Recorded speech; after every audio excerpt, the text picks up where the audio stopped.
Assalamualaikum warahmatullahi wabarakatuh. Selamat malam Ibu dosen, Ibu Visit Suharti SESYME selaku pengampu mata kuliah perpajakan dan teman-teman lainnya yang berbahagia. Pertama-tama marilah kita panjatkan puji syukur kehadirat Allah SWT karena telah memberikan rahmat kesehatan dan keselamatan sehingga kita dapat melaksanakan perkuliahan pada malam hari ini tanpa suatu halangan apapun. Topik yang akan kami bahas adalah pajak penghasilan pasal 24 dan 26. Perkenalkan, nama saya Stayu Kurniasari yang akan bertugas menjadi moderator pada hari ini. Saya akan membimbing jalannya diskusi yang akan dilakukan pada malam hari ini. Adapun anggota dari kelompok 5 yaitu yang pertama ada saya sendiri Stayu Kurniasari, yang kedua Gezi Septian, yang ketiga Putri Maulidia Syarifah, yang keempat Nurfata Mahmudi, yang kelima Mufina Amalia, yang keenam Koningah. Sedangkan rangkaian yang akan kita lewati yang pertama itu ada sesi pembukaan, yang kedua sesi penyampaian dan penyajian materi, yang ketiga sesi tanya jawab, yang keempat adalah penutup.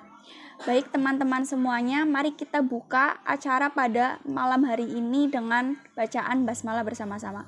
Bismillahirrahmanirrahim. Yang kedua itu ada sesi penyampaian dan penyajian materi.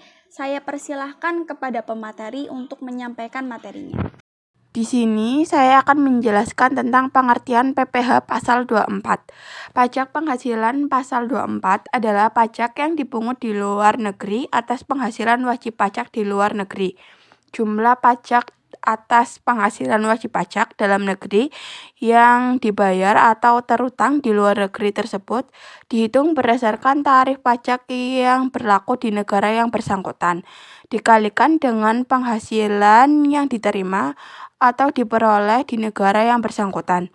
Pajak penghasilan 24 ini bertujuan agar wajib pajak tidak dikenakan pajak ganda dalam antrian.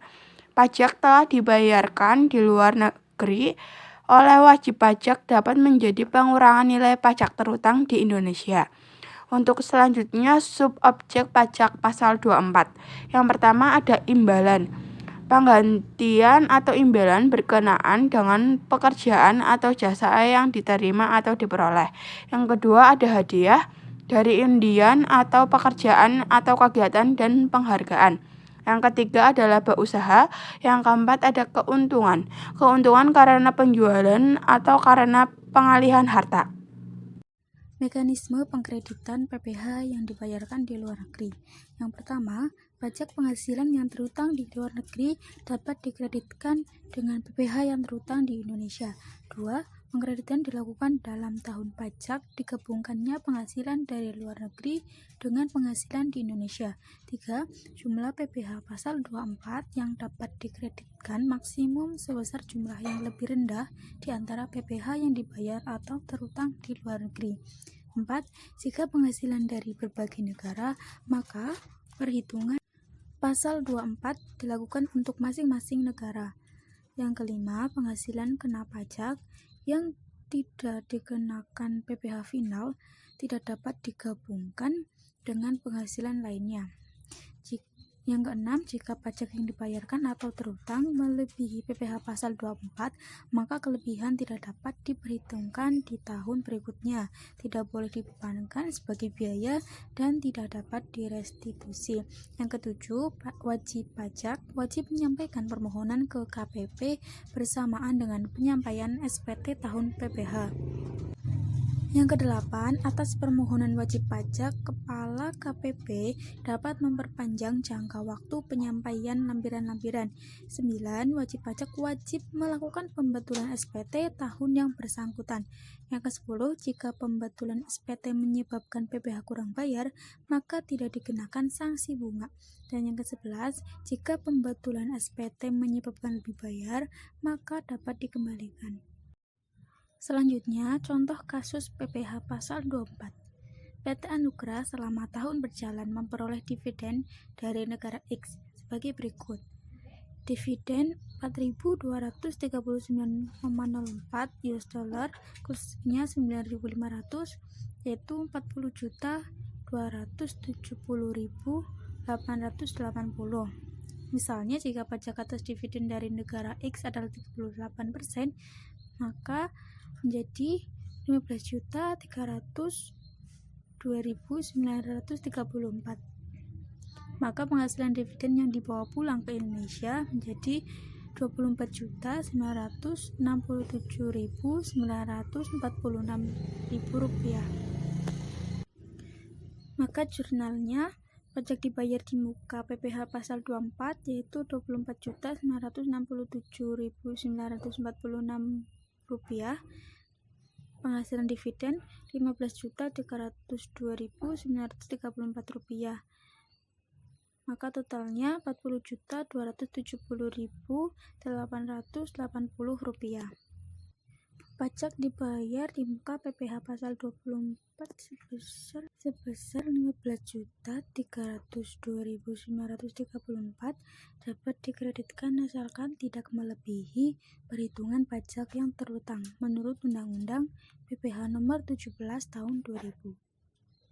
Selanjutnya, pengertian PPh pasal 26. Pajak penghasilan pasal 26 merupakan pajak penghasilan yang dikenakan atau dipotong atas penghasilan yang bersumber dari Indonesia yang diterima atau diperoleh wajib pajak luar negeri selain bentuk usaha tetap di Indonesia yang pemenuhannya oleh sendiri, sebagaimana yang tertuang dalam PPh pasal 26 ayat 4 UU PPh nomor 36 tahun 2008 bahwa penghasilan kena pajak sesudah dikurangi pajak dari suatu bentuk usaha tetap di Indonesia dikenai pajak sebesar 20%, kecuali penghasilan tersebut ditanamkan kembali di Indonesia yang ketentuannya diatur lebih lanjut dengan Peraturan Menteri Keuangan.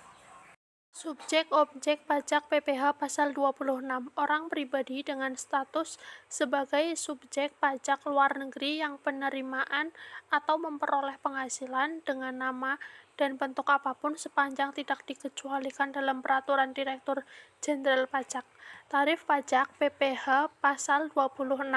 Yang pertama, sebesar 20% dari jumlah bruto penghasilan yang diterima dan bersifat final atas penghasilan berupa dividen, bunga, royalti, sewa, imbalan, hadiah, pensiun, dan pembayaran berkala lain, premi swab, dan pembayaran lindung lain.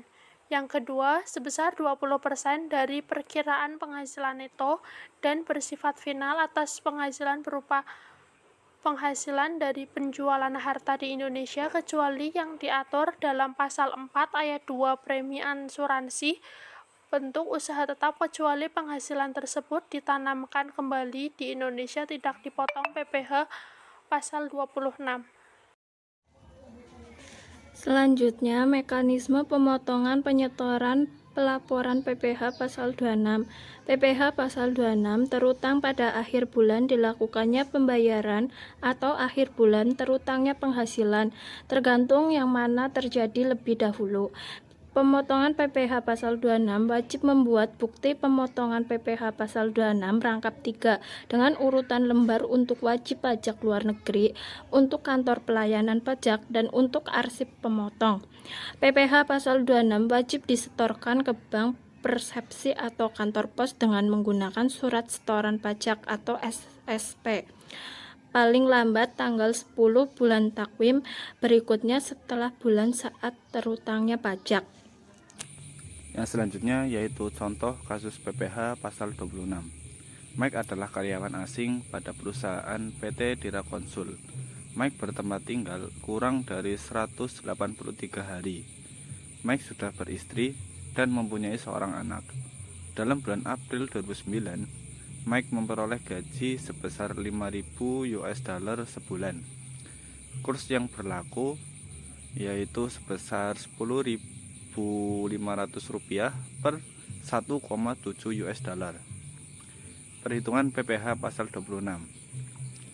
Penghasilan bruto berupa gaji sebulan yaitu 5.000 US dollar dikali 10.500 rupiah sama dengan 52.500.000 rupiah.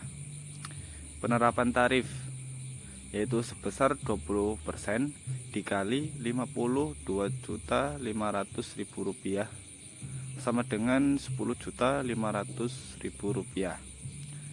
Jadi PPh pasal 26 atas gaji Mike pada bulan April 2009 adalah Rp10.500.000. Sekian, terima kasih. Baik teman-teman, mungkin sekian presentasi dari kelompok 5. Bila ada kesalahan mohon maaf. Wassalamualaikum warahmatullahi wabarakatuh.